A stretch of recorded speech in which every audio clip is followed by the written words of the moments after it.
Se dice que la democracia está pasando por momentos difíciles. ¿Es esto cierto? Hay factores importantes a tomar en cuenta. El alzamiento de la extrema derecha en Europa y en los Estados Unidos.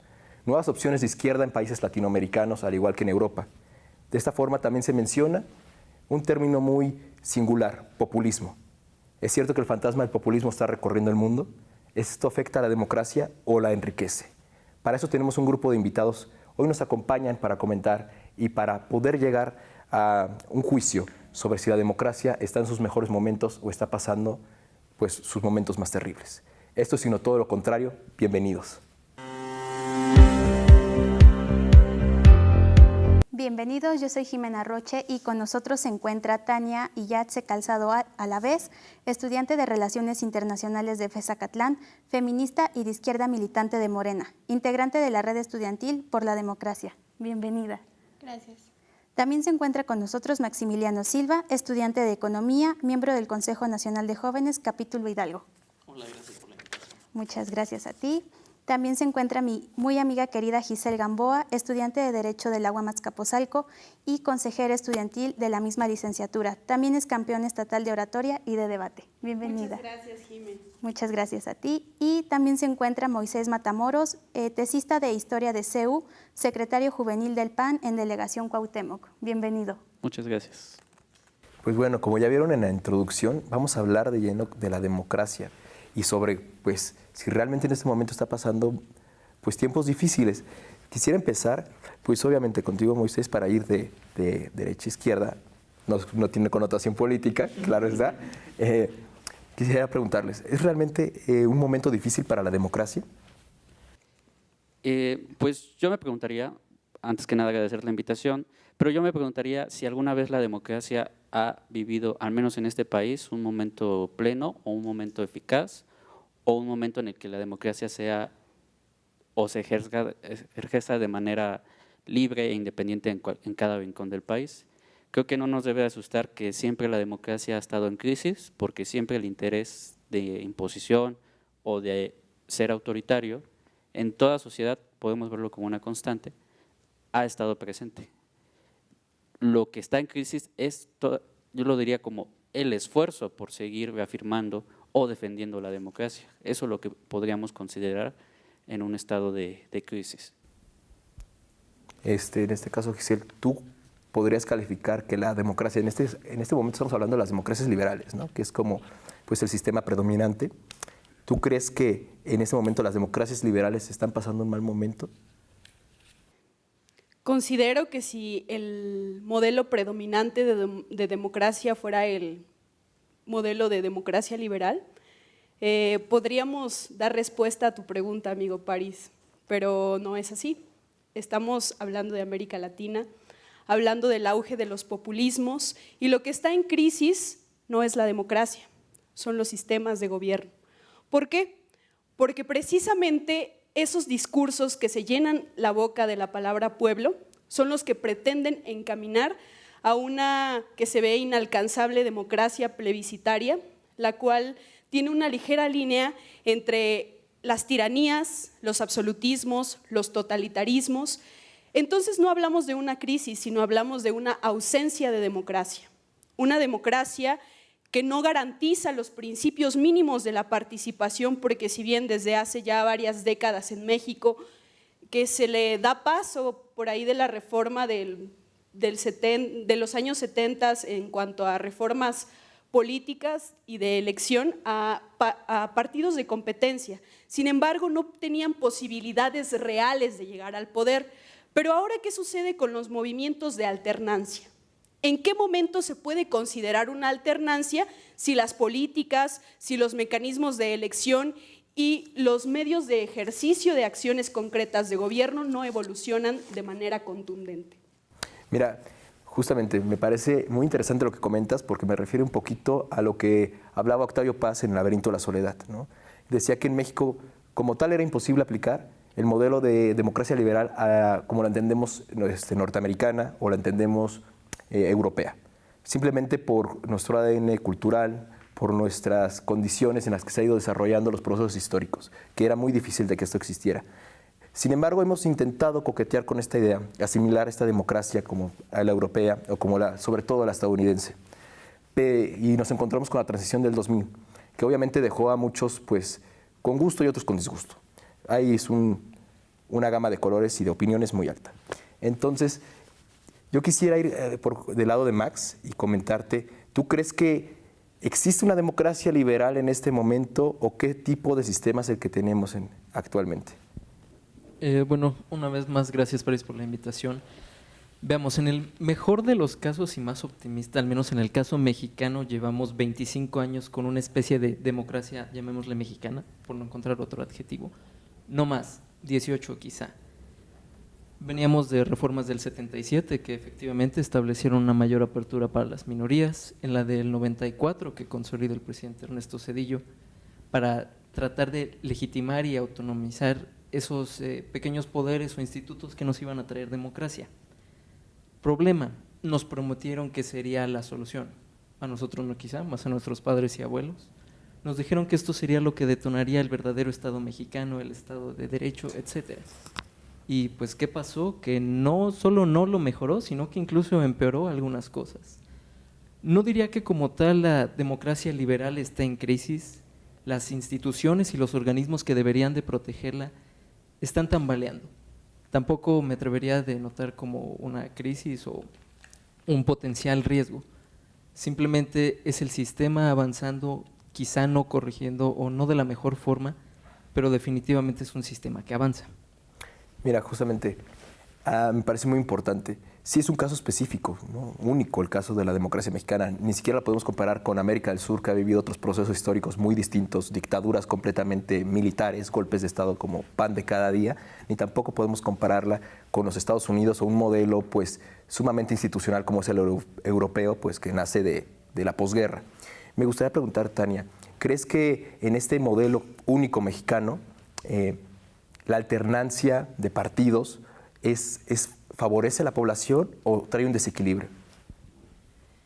Claro, bueno, en el caso de la democracia mexicana, con todas estas dolencias que ha vivido desde 1988, con Salinas de Gortari, que finalmente existe un fraude en esa parte, luego en 2006, luego en 2012, que aunque nos quisieron decir que no había fraude, que el hecho de que ganara Felipe Calderón o que ganara Peña Nieto había sido legítimo, vaya, nosotros sabemos que no, porque además de todo esto, seguimos creyendo que la democracia es en las elecciones, que es en los comicios y demás, y la democracia no solamente es eso, la democracia va en todos los sentidos. Se necesitan democratizar las instituciones en general para que nosotros también podamos hablar de una democracia en el Estado, que podamos hablar también de una democracia en las elecciones. Jimena, ¿quieres aportar algo? Mira, más que nada quisiera, referente a este tema de la alternancia dentro de los partidos y del sistema político mexicano, realmente ahora el 1 de julio se vio un apoyo realmente hacia Morena, hacia el partido, pero yo quisiera preguntarte, Tania, si esto realmente fue un voto bien pensado, un voto democrático o solo fue enojo de la gente hacia el mismo sistema que venía históricamente por un partido hegemónico. Claro, no, yo considero que sí fue un voto bien pensado, tan bien pensado que además se tuvo un índice de personas que salieron a votar histórico, finalmente, ¿no? No creo que esto haya sido mera coincidencia y que todo el mundo haya tenido como el día libre para salir ese día a votar. En general, la población sabía que ese era el día para poder realizar un cambio dentro del Estado mexicano para que pudiera entrar, bueno, en este caso, Morena, pero sobre todo Andrés Manuel López Obrador, porque finalmente el hecho de que se ganara en las elecciones del 1 de julio con Morena representaba justamente poder hacer realidad un cambio. Yo creo que fueron votos plenamente conscientes, tan es así que al día de hoy el nivel de aceptación de Andrés Manuel López Obrador también tiene un índice muy favorable. Pero me salta aquí a la mesa, ¿no? Me hace mucho ruido la palabra populismo. Creo que se está utilizando con una ligereza extrema. Si bien este populismo también se le agrega una connotación incluso positiva o se le agrega una connotación negativa, en donde depende pues, el espectro ideológico donde te coloques. Pero quiero preguntarte a ti, Moisés, ¿cómo definirías tú el populismo? ¿Existe o no existe en primera instancia? Bueno, como persona que está estudiando historia, yo haría un matiz. O sea, los conceptos no son o no significan por sí, sino que qué concepto ha sido populismo. Y como tú lo dijiste, podemos encontrar diversidad de enfoques o diversidad de usos. ¿Qué ha sido populismo? Es una afirmación, en la mayoría de los casos, que a partir de mediados del siglo pasado se hace para descalificar. Y últimamente, de algunos años para acá, con claros casos como de Obama, en un meeting que incluso Peña Nieto habló mal del populismo, Obama le dice a Peña Nieto, no, hay populismos buenos. Entonces, últimamente hemos visto reivindicaciones del concepto de populismo. Lo que yo buscaría es que ya quede de plano fuera del lenguaje o de la jerga lingüística de lo político, porque ha sido o ha resultado ser un concepto polifacético. Y entonces ese debate pues queda reducido a simples afirmaciones sobre el otro o sobre sí mismo. Lo veremos más adelante, pero es la contraparte de señalar la derecha, por ejemplo. Yo no conozco hasta hace algunos años, pero en la mayoría de los casos en la historia, quien afirma a alguien como populismo es alguien señalando al otro. Y tenemos lo mismo a la derecha. Quien afirma que alguien es de derecha es otra persona. Entonces creo que ambos conceptos tienen que estar ya fuera del lenguaje político, porque finalmente no construyen nada, sino sirven para la acusación y definición del adversario o del otro político. Mira, bien refieres. Sí existe este maniqueísmo, ¿no? La cuestión de o eres de izquierda o eres de derecha. Si te posicionas de un lado, automáticamente ves al otro como todos los valores negativos. Y sí, creo que tradicionalmente agregamos la definición populista a todos estos partidos de izquierda, ¿no? A todas estas representaciones políticas de izquierda. Creo que se hizo, a la redundancia quizás, más popular con Hugo Chávez, y era como automáticamente toma mayor relevancia este término, populista. Pero de unos años para acá nos hemos encontrado con que también a posiciones políticas, opciones políticas, representantes de derecha, que claramente son de derecha, se les cataloga como populistas. Creo que ahorita va más enfocada la definición de populismo como aquel gobierno o aquel individuo político, o sea, dentro de la vida pública que busca una representación, que apela primero a los sentimientos, a las emociones, antes que a la realidad. En este caso me gustaría preguntarte, Giselle, ¿crees que apelar a los sentimientos dentro de la política exclusivamente sea positivo o resta? Pues no se trata de si es positivo o resta, sino de que es la herramienta discursiva de los políticos.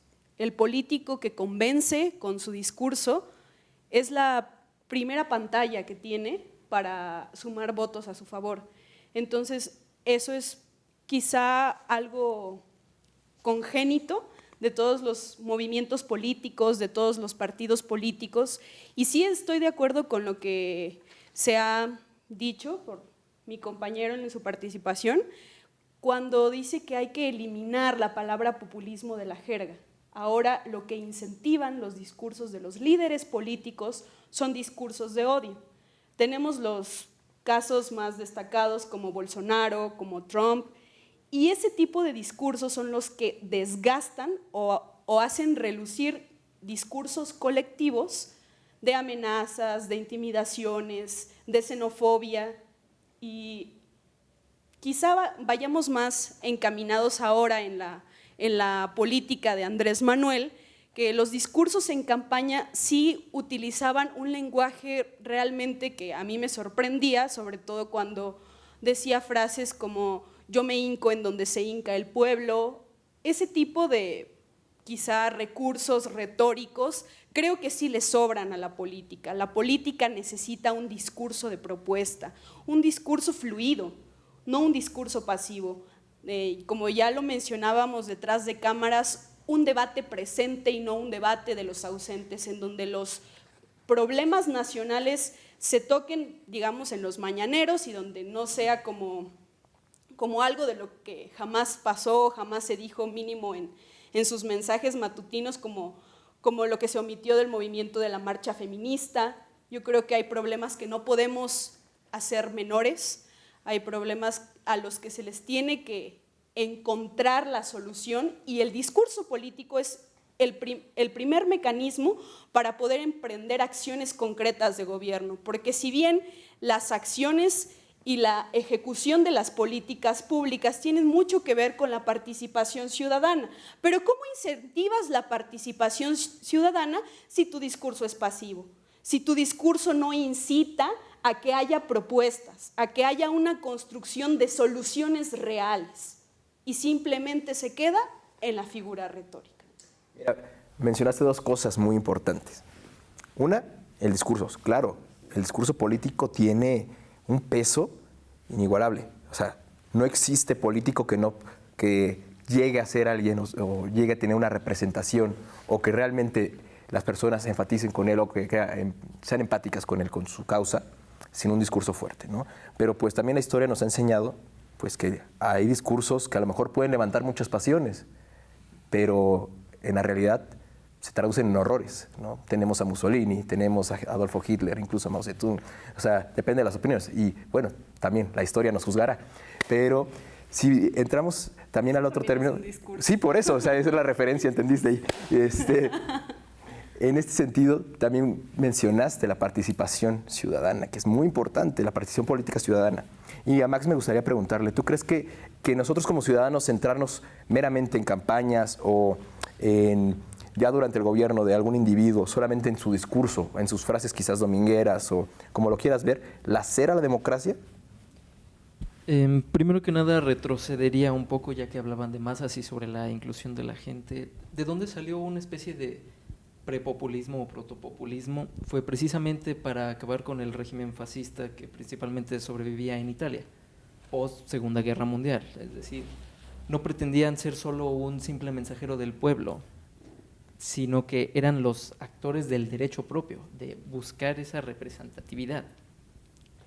Diferiría un poco en si debería de salir o no del imaginario colectivo o de nuestra jerga popular, pero sí me queda claro que debemos dejar de calificarlo como de es malo porque está de este lado, es bueno porque es de mi lado. Es decir, en todo caso, Moisés, corrígeme, tenemos ejemplos de populismo de izquierda y de derecha. Tenemos el bolonganismo de Francia, Karl Lueger en Viena, el cardenismo en México, el rigoyerismo de Argentina, el vargarismo de Brasil, etc. En cuanto a la participación como masa democrática, no debemos de quedarnos solo sentados confiando en el voto, como hace un momento lo señalaba. No es solo acudir a las elecciones que organice el INE, el Parlamento Europeo o el Parlamento Democrático de cualquier país, sino de un mayor involucramiento de diferentes regímenes. Desvariando un poco, el historiador Finkelstein, en su imperdible libro Del fascismo al populismo, denota 16 rasgos, no los voy a decir todos, sobre un líder o un carácter de un populista, pero estos son los que me parecieron más importantes. La adhesión a la democracia autoritaria y muy profundamente antiliberal. Una visión apocalíptica de la política que presenta los otros, porque ellos son los malos.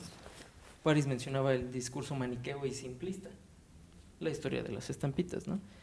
También está la teología política fundada por un líder mesiánico, pero profundamente carismático, que es lo que anima a la sociedad en general a salir cualquier domingo o cualquier día que tengan libre para salir a votar, o que esté determinado, vaya. Y por último, la idea de que el líder es la personificación del pueblo, y no hay más que él y solo él que pueda salvar al pueblo de la maldad que dejaron los otros, los que nos precedieron. Aplicable pues a muchas partes del mundo. Yo simplemente le agregaría sobre el nacionalismo que mencionabas, París. Pondré 3 ejemplos rápidamente: Trump, Bolsonaro y nuestro presidente Andrés Manuel López Obrador. ¿Recuerdan cuál era el lema de campaña de Donald Trump en 2016? ¿No? Make America Great Again. Again. Nuevamente, de nuevo. ¿Por qué? Porque antes teníamos un futuro dorado que de ahí no nos debimos mover, pero quién sabe qué pasó y lo perdimos.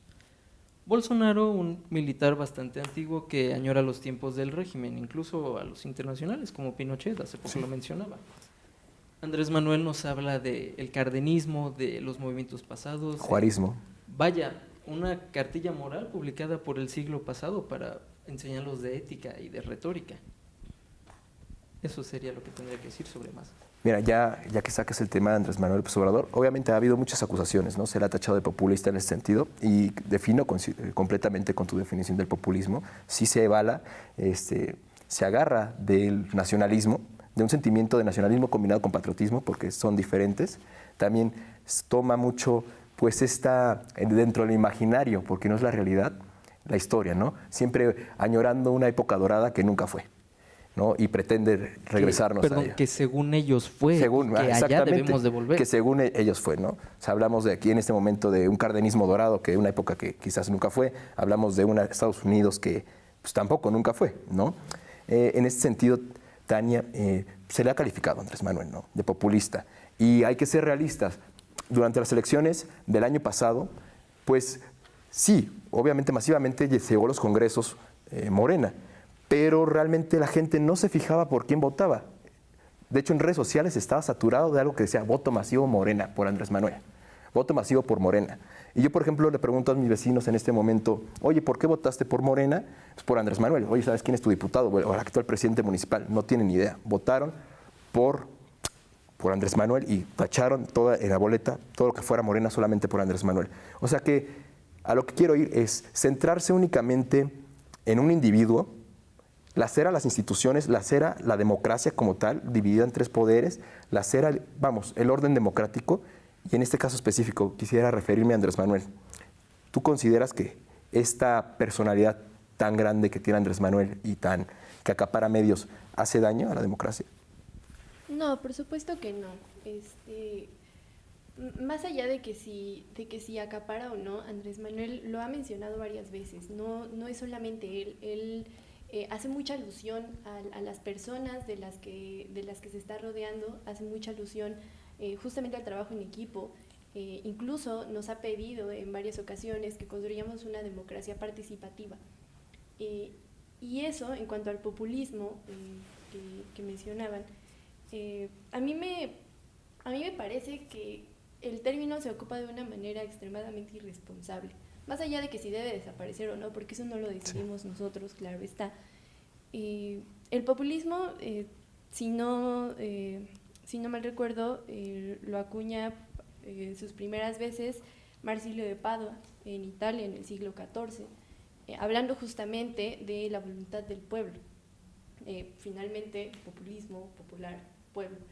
Y tomando justamente esta definición que ocupa Marsilio de Padua, yo en lo personal no le veo ningún problema. Finalmente, si el populismo va a estar dirigido a una forma de hacer política con el pueblo, yo no sé, no entiendo en realidad cuál sería lo malo. El encasillar o el referirnos al populismo meramente por los discursos que tienen ciertos políticos, también se me hace algo muy irresponsable, porque estaríamos metiendo justamente en el mismo saco a Andrés Manuel, a Maduro, a Donald Trump, a Bolsonaro, y ¿qué pasó ahí? Cuando que sabemos que esencialmente son diferentes. Entonces, vaya, más allá de que si debe desaparecer o no, y de que si hay populismos de izquierda y populismos de derecha, creo que incluso también la Clau lo menciona, que es una forma de hacer política que finalmente va pegada al pueblo, que deja de ser una forma de hacer política de cópulas para hacer una política abajo, con la organización ciudadana con el pueblo finalmente, para que la política y las decisiones que se toman a nivel de Estado justamente beneficien a el pueblo y no a las clases privilegiadas a las que siempre han beneficiado. Gis, creo que quieres decir algo, entonces te escuchamos. Sí, gracias, Jime. Yo sí quiero abonar un poco a tu participación porque considero que ya debemos madurar de esa etapa en la que el populismo es la bandera de gobierno, porque si no estamos dejando de lado la profesionalización de la ciudadanía, es decir, que el pueblo cultive el pensamiento crítico para poder transformar la política y las formas de gobierno. Yo creo que sí estoy muy inconforme con esa manifestación que se hace acerca de que un discurso, digamos en este caso de Andrés Manuel, pueda gobernar. Yo creo que tiene acciones que le aplaudo en lo personal, como la de incorporar a los pueblos y comunidades indígenas. Pero aquí se contradice si gobierna con la bandera del populismo, aunque sea favorable o desfavorable. Independientemente de eso, se debe cultivar la incorporación de nuevas ideas, no el reconocimiento. Son un contrapeso de conceptos que creo que más allá de teorizar o de clasificar el populismo, debe hacerse un estudio de la realidad geopolítica de México. Hay zonas en las que México jamás ha incluido a la participación, como quiero irme al caso de Oaxaca, que es mi estado, en donde yo soy incluso representante de mi comunidad, San Sebastián Tutla, que es comunidad que se rige por sistema normativo indígena.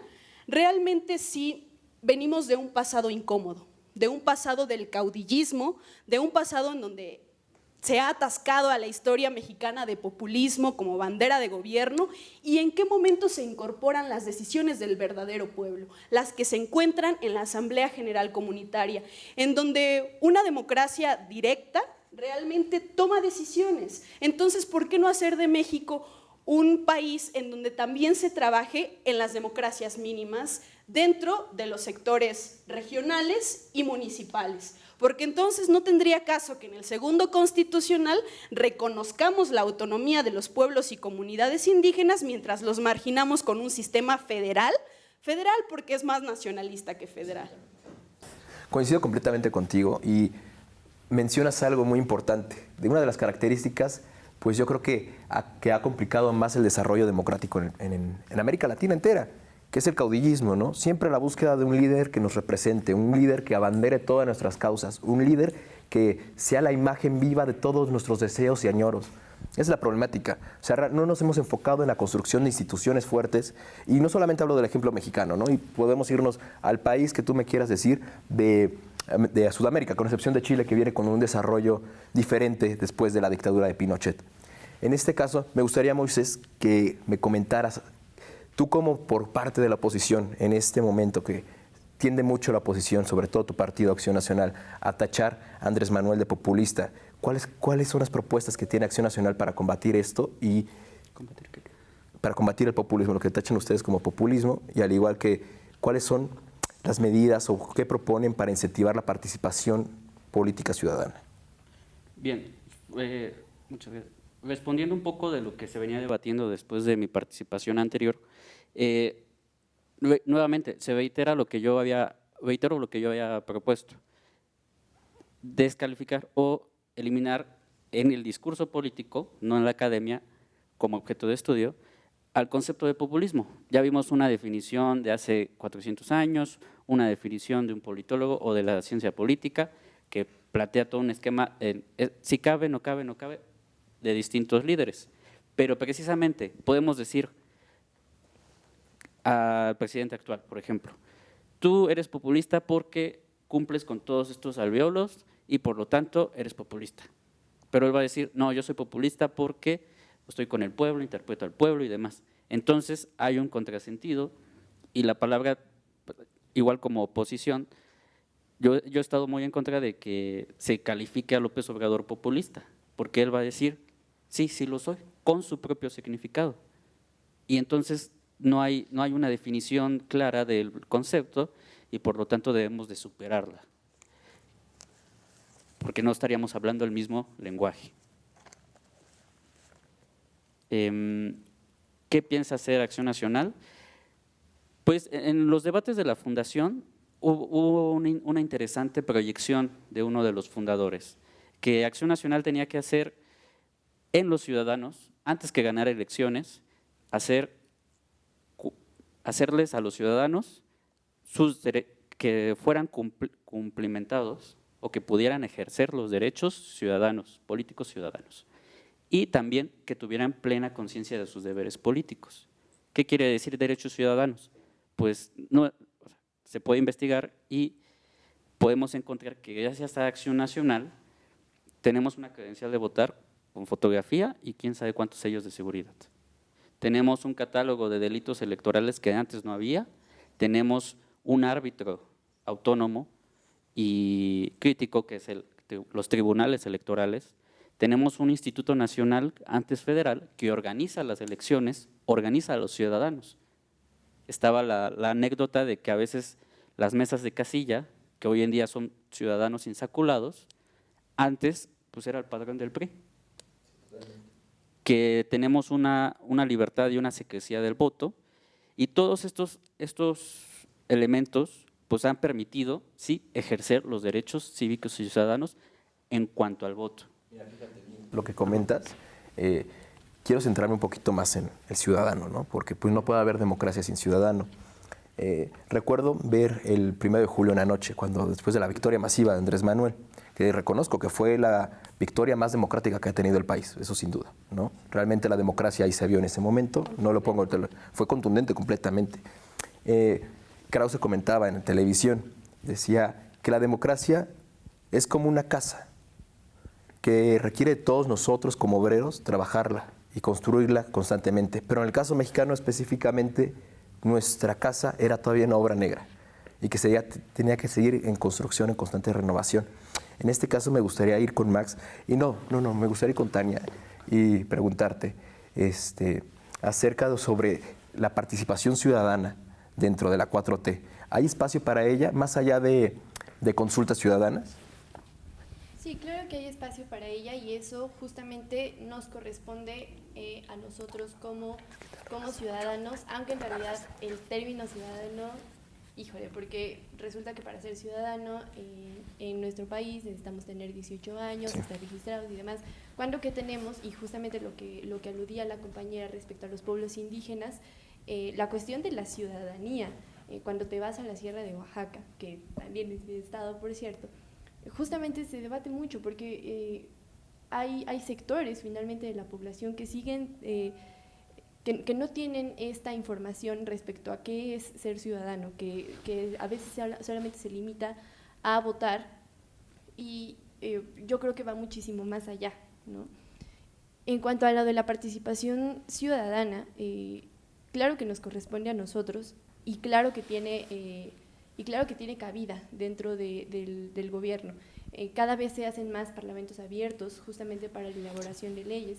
Se apela mucho justamente a la organización popular, no ya solamente en las alcaldías o no ya solamente a nivel estatal, sino también justamente por colonia. El hecho de que nosotros repliquemos justamente esta responsabilidad que hay de crear democracia, de incentivar finalmente la participación de los ciudadanos en los asuntos políticos del país, creo que es muy importante y creo que tiene toda la cabida con el gobierno de Andrés Manuel. Muy importante, incentivar ciudadanía, pero sobre todo crearla. Mira, no es por enseñarse con algún partido o con algún sexenio, porque hay que reconocerlo. El mexicano no se reconoce como ciudadano, o sea, como ciudadano que es acreedor de derechos y obligaciones. No se reconoce, simplemente entiende que su participación política termina el día de las votaciones, emitiendo su voto y dejándolo en una casilla. Y hasta ahí entiende que están sus responsabilidades. Falta cultivar sin duda la cultura ciudadana en ese sentido. Obviamente, esto es algo que ni es de este sexenio, o sea, desde yo creo que de nuestra independencia y es herencia directa del virreinato, que no nos entendemos y jamás es difícil que nos podamos entender como ciudadanos.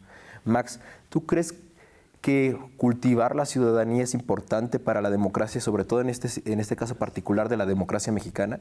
¿Y cómo lo harías tú? Por supuesto que es importante, no por la simple premisa de que mientras más democracia, mayor legitimidad tendrá cada decisión o más culto será el pueblo. Venga, por pura participación social, por un sentido de pertenencia nacional, sin caer en el nacionalismo, porque pues nos terminamos desviando a cosas como la xenofobia y pues algunos otros atributos. Pero en fin, de que debemos de estar involucrados, seguro que sí.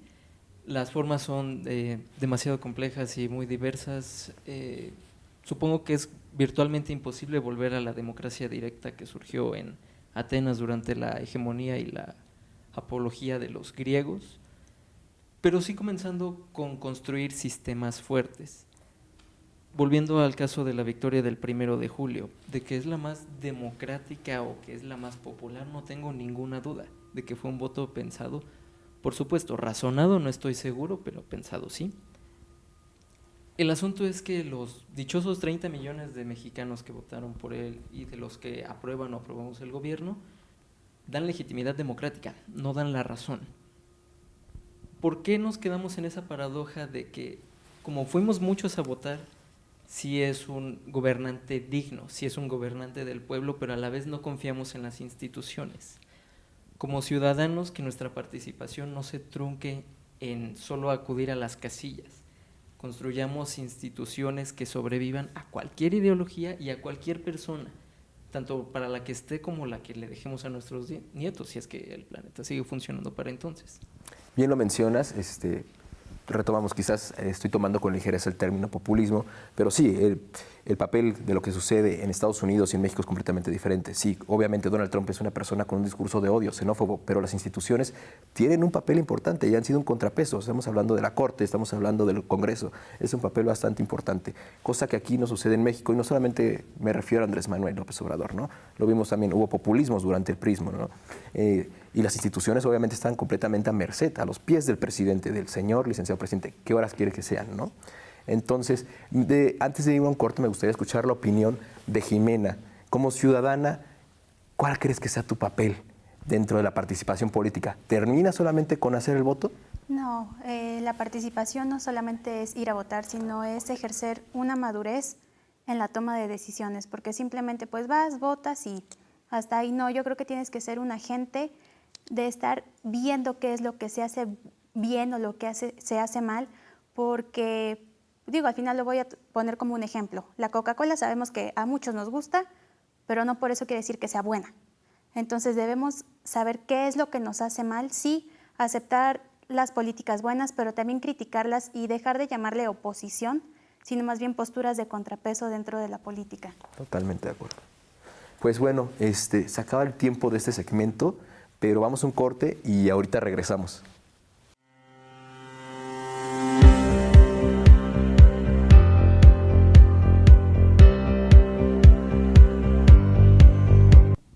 Ya estamos de vuelta y me gustaría darle un giro a la conversación. Entre líneas, creo que un poco le estuvimos tirando nada más a la izquierda, ¿no? Y las expresiones que catalogamos, algunos no tanto, de populismo.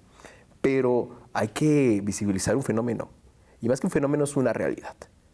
La extrema derecha. La extrema derecha, poco a poco, si bien existe desde siempre, ha tomado pues, los instrumentos de la democracia liberal para hacerse del poder. Antes pues daba un golpe de Estado o diferentes situaciones. En este caso, pues me gustaría que Giselle nos hablara un poco de qué es la extrema derecha. Pues en el panorama político mexicano sí resulta un poco complicado tratar de delinear las corrientes contundentes de la extrema derecha, porque pues ya lo mencionábamos detrás de cámaras, que desde la Guerra Cristera eso se replegó, pero recordemos un poco hace algunos años los acontecimientos en la Nueva Jerusalén, cuando grupos extremistas religiosos destruían escuelas bajo la premisa de decir que preferían santos en el cielo que científicos en el infierno. Y ahora, evolucionando un poco con la agenda pública de México y que con el paso del tiempo se vuelve más exigente, el tema del aborto y el matrimonio igualitario, al ponerse sobre la mesa en los debates legislativos, en los debates de la sociedad civil, se han dejado relucir grupos contrarios a este tipo de libertades y derechos que deben garantizársele a las personas simple y sencillamente porque ya evolucionamos en el tiempo, ¿no? Y la extrema derecha, más allá de México, se ha fortalecido en los últimos años. Ahora quiero poner este término sobre nuestro debate y es la posverdad. Es decir, el crear un escenario político o necesidades políticas que devienen de convicciones apasionadas religiosas, principalmente de xenofobia, de todo el movimiento migratorio que del Triángulo Norte se hace con rumbo a los Estados Unidos, y ahora las ultraderechas en América Latina se han fortalecido gracias a los grandes errores de las izquierdas. Hubo cuestiones institucionales que no reformó la izquierda, y a propósito de lo que mencionaba Tania en su participación pasada, el voto de confianza que se le da a las instituciones, tanto para crear ciudadanía como para fortalecer la democracia, a veces no se toma en serio en los proyectos de trabajo de las izquierdas, y eso hace que los movimientos de reivindicación ahora tengan mayor peso en los movimientos xenófobos, en los movimientos de homofobia, pro vida también, y pues eso es la ultraderecha, es lo que ahora está retratándose en el escenario político, no solo de México, sino del mundo. Veamos Andalucía el año pasado.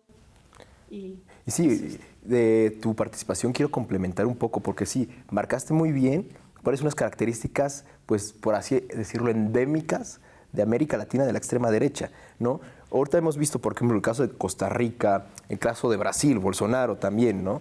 Y Colombia también es un caso importante. La extrema derecha ahorita se fundamenta en América Latina de grupos evangélicos principalmente. Son los que aportan mayor capital, los que aportan mayores opiniones e impulsan candidatos. Y en el caso mexicano, creo que por lo mismo de que es un sistema completamente diferente y con un proceso histórico completamente diferente, más bien están infiltrándose en diferentes partidos, ¿no? Tenemos el caso también de Lili Téllez, que a pesar de estar en un partido Morena, pues aboga por las causas pro vida.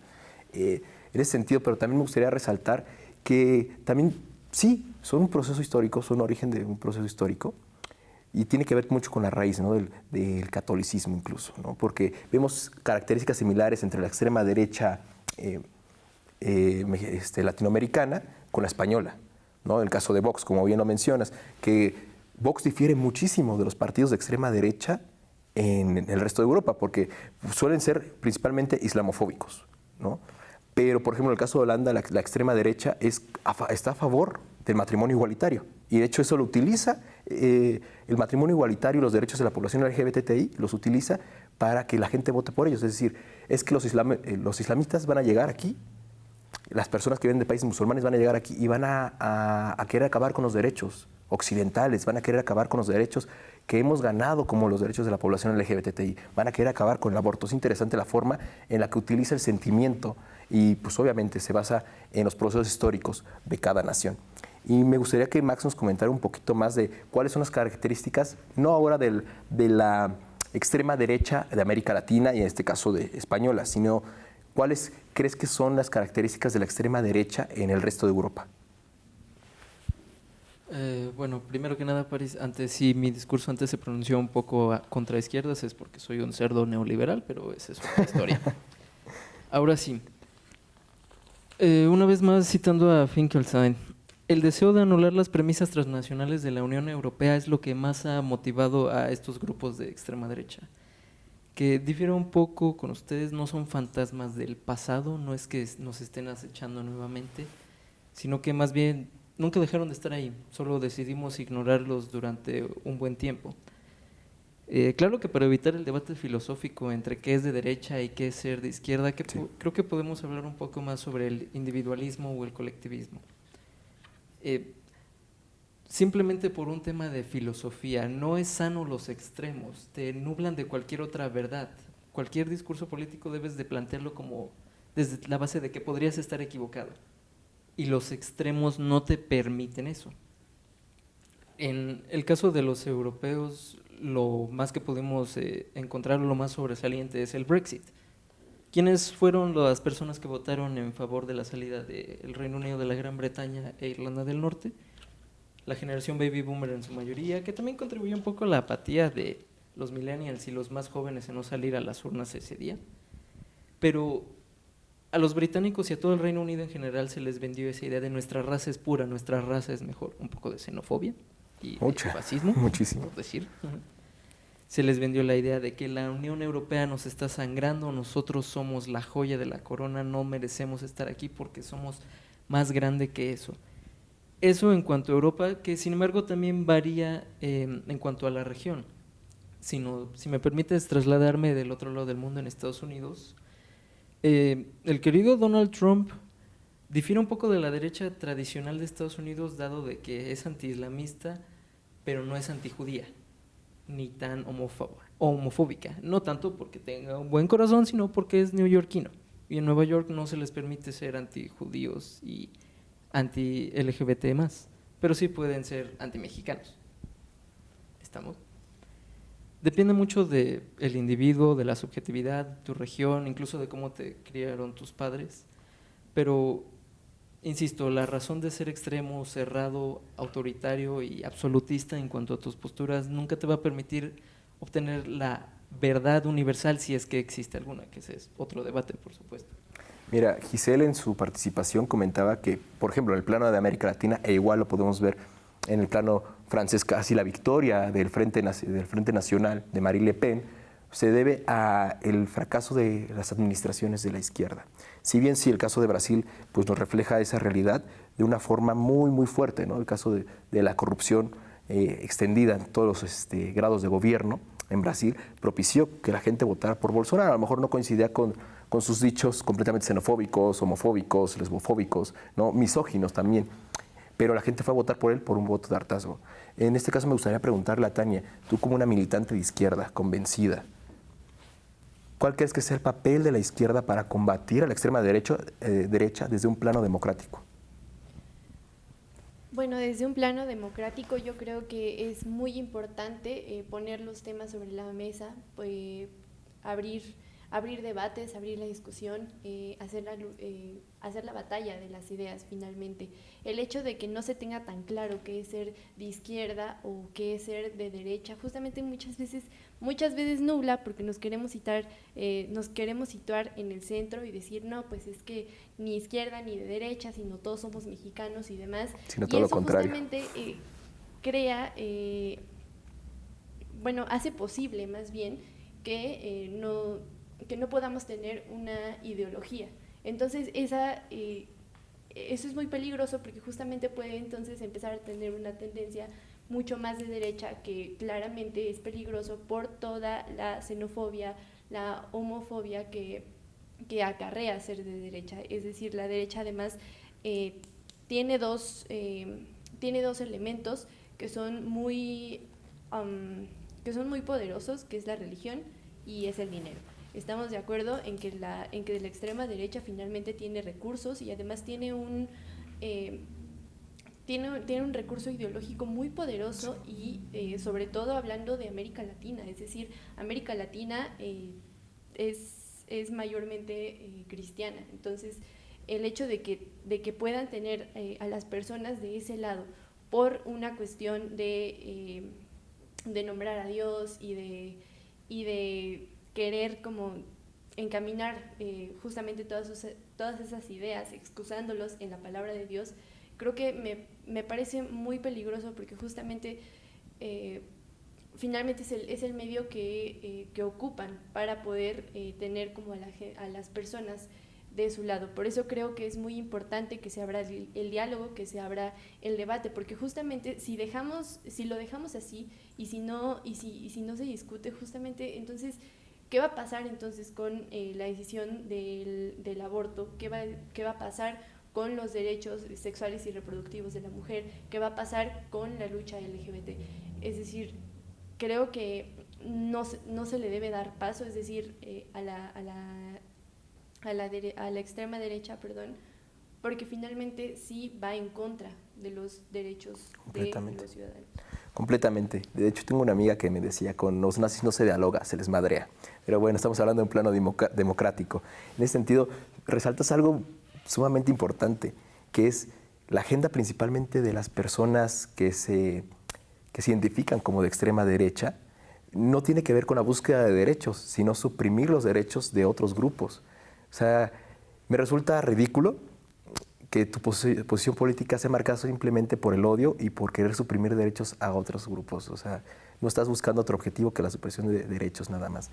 Pero bueno, Moisés, tradicionalmente, incluso en el imaginario colectivo, al PAN se le ve como un partido de derechas, un partido que incluso de extrema derecha, ¿no? Se habla del yunque, se habla de la fuerte influencia de la Iglesia Católica. Esta es una realidad de Acción Nacional de hoy en día, y si sí lo es, yo creo que tú no eres una persona de extrema derecha. ¿Qué haces para combatir ese tipo de conductas? Bueno, partimos de una afirmación, o sea, aludes de que el PAN puede ser o no de derecha o incluso de ultraderecha. En lo personal, creo que la política es casi eminentemente el lenguaje, que si alguien es populista es porque alguien habla del pueblo como un conjunto general, y creo que hablar de estos extremos puede ser un poco anacrónico, de que estamos hablando cuando eran dos bloques, de que la derecha y la izquierda son el Parlamento francés después de la Revolución. Creo que debemos de decir las cosas claras. Hay radicalismos, hay otras posiciones que pueden estar en ambos, lo que diríamos, extremos. Desde el PAN y desde la convicción de un servidor, creo que, como dice una frase, la política tiene que ser, no, la democracia es el medio. Y democracia es como navegar. Democracia sin derecho es navegar sin barco. Y democracia sin principios es navegar sin brújula. Y en ese sentido, en el PAN hacemos unas afirmaciones de origen para vivir la democracia. Por un lado, como ya lo dije, la democracia tiene que ser, sí, derechos, pero sobre todo deberes. Y por el otro, la dignidad de todas las personas tiene que estar por encima de cualquier otro interés. Y no para empanizar a los demás, sino para invitar a que la democracia tenga que tener un matiz de principios para que siempre se vivan. En el PAN no caben extremismos, porque si hay una vida democrática, debe de haber el principio preeminente, que es la dignidad de todas las personas. Entonces, ningún extremismo como se han catalogado puede entrar en una persona que afirma la dignidad de todas las personas. Es imposible que entre. Y en la cuestión de que